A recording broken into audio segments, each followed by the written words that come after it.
Yibunei HaMikdash Hirtzio in the Malai Okor Les Ozman.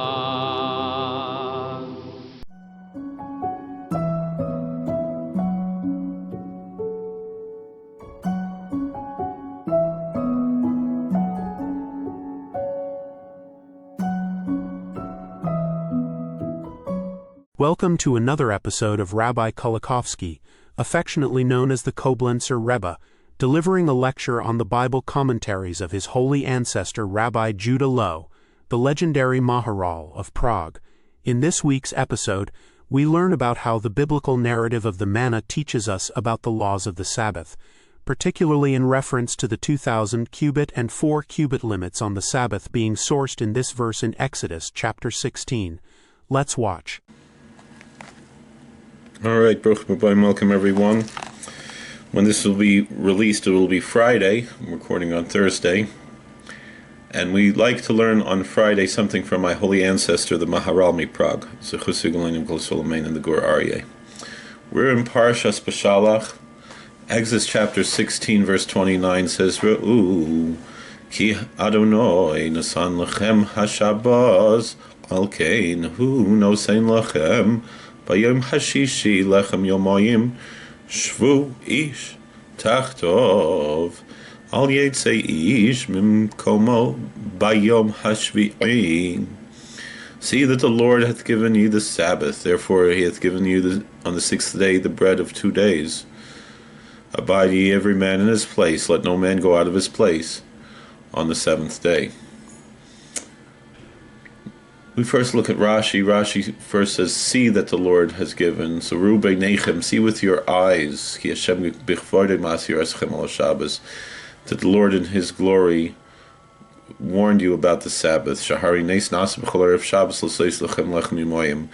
Because behold, a miracle happened every Friday, every eve of the Sabbath, to give you a double portion of bread. Each man should abide in his place. So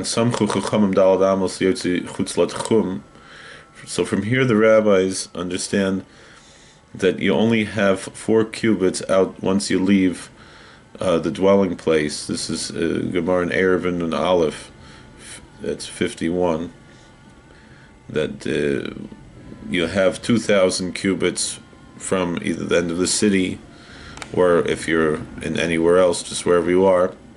And then once you leave that area, you're not allowed to go more than 4 cubits. You're stuck. So each man should not leave his place. And this is according to the Mechilta, where we derive the idea of the 2,000 cubits as the limit from where one may leave on the Sabbath from his dwelling area.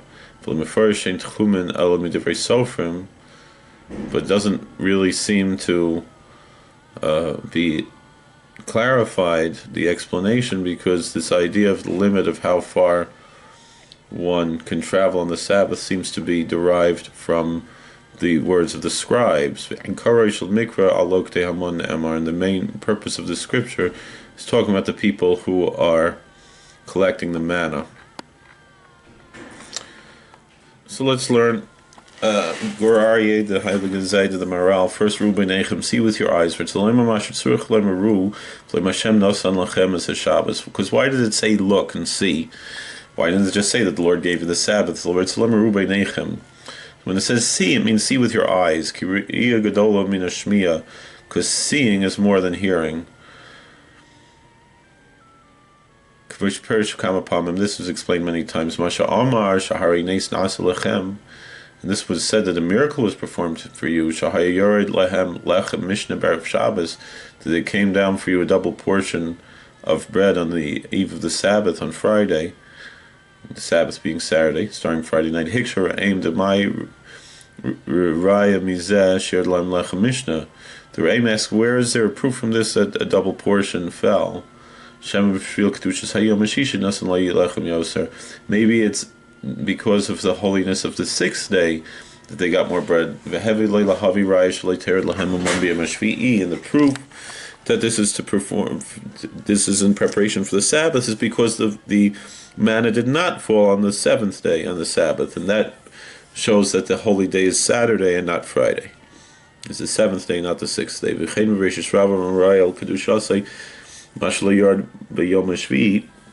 Similarly, in the Medrash Parshas Rabbah, Genesis Rabbah, it also says that the proof is on the holiness of the Sabbath is that there was no manna falling on the seventh day.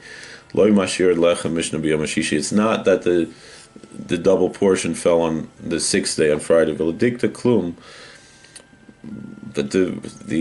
Maharal always gets annoyed by the Rebbe. He says he's not really being that careful in how he's understanding this. The Israelites already knew that the seventh day was holy.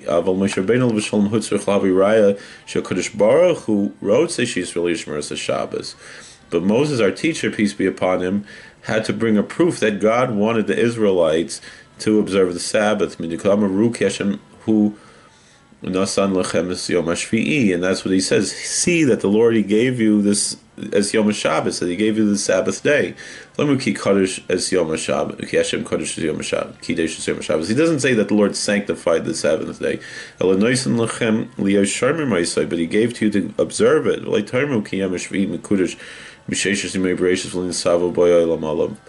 And you don't say that, all right, the seventh day was sanctified already from the 6 days of creation, but the rest of the world was not commanded on this. Only the Israelites are commanded.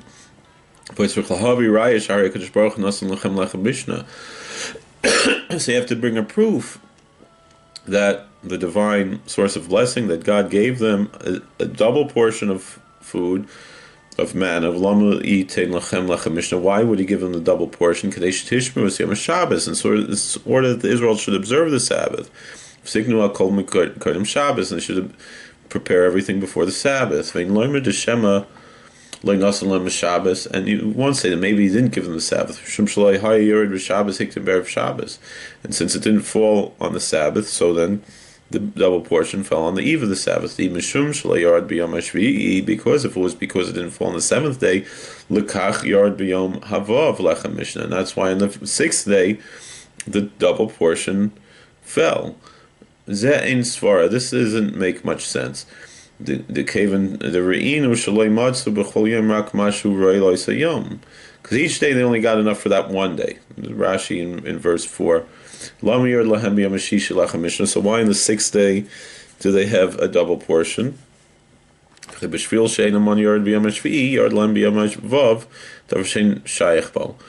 And if it's because, well, the manna doesn't fall on the seventh day, so therefore on the sixth day, something that doesn't apply to it fell on that day, meaning you had enough for the sixth day, and that you ate on the sixth day, and you left over for the seventh day.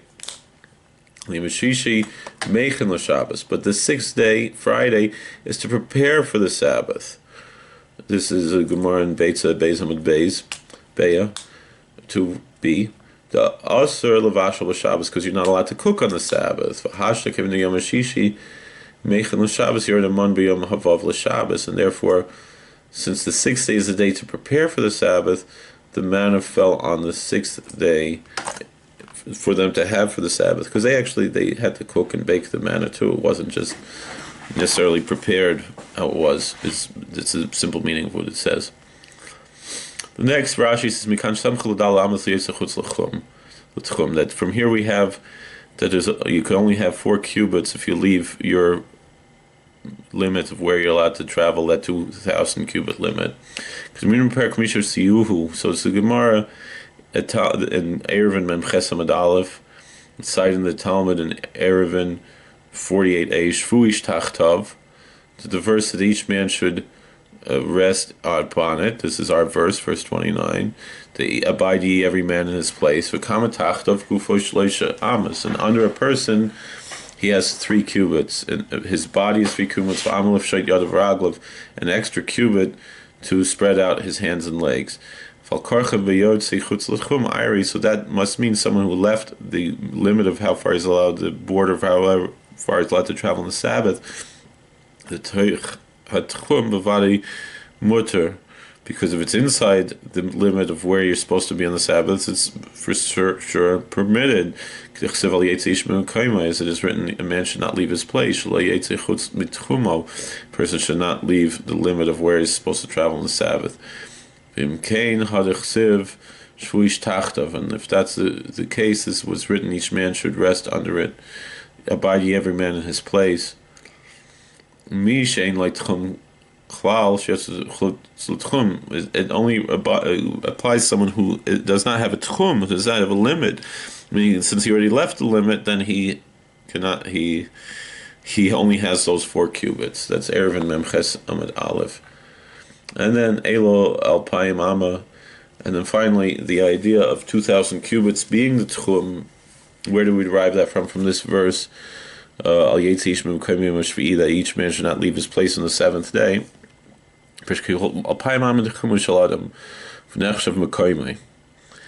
So the meaning is that 2,000 cubits is the limit of how far a person would travel. That's a person's territory. The Gemara in Erev and Nun Aleph Amud Aleph, the Talmud in the laws of the Erev on 51a,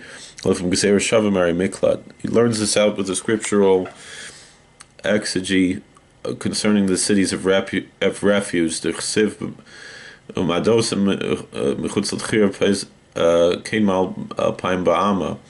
the book of Numbers, chapter 35, verse 5, it says you should measure outside the city from the corner outward 2,000 cubits. Meaning to say that from a city you have 2,000 cubits, which is like the area of the city, like the suburb of the city. So same thing, we see therefore that a person's place is this 2,000 cubits. That's derived from the book of Numbers, chapter 35, verse 5. But then when we explain this verse, which says each man, abide ye every man in his place, that's a person who doesn't have a place. But therefore a person should not leave his place. That if a person has a place where he requires resting, he should not leave his place. And these are the 2,000 cubits. And I heard a hint from this in the word, do not go out. Al tzadi b'tzadi al yud, that if you have 2 letter yuds under the tzadi, and then meaning under that yud, you have a double yud and a tzadi and a yud v'tzadi al aleph al tzadi, and then a tzadi and an aleph and aleph and a tzadi v'aleph ois achron al yud, and the aleph is the last letter of the yud, ois rishon v'yud al aleph. And then the letter Yud is on Aleph. Alpayim. Aleph, even though it's number 1, the word Aleph means 1,000, so that's a double Aleph, which is, meaning you take a tzadi and you put a Yud next to it, it makes an Aleph. And so you have the 2 tzadis and 2 Yuds, and it's the Aleph. Shal Yetzi Alpayim, Rak Teich Alpayim.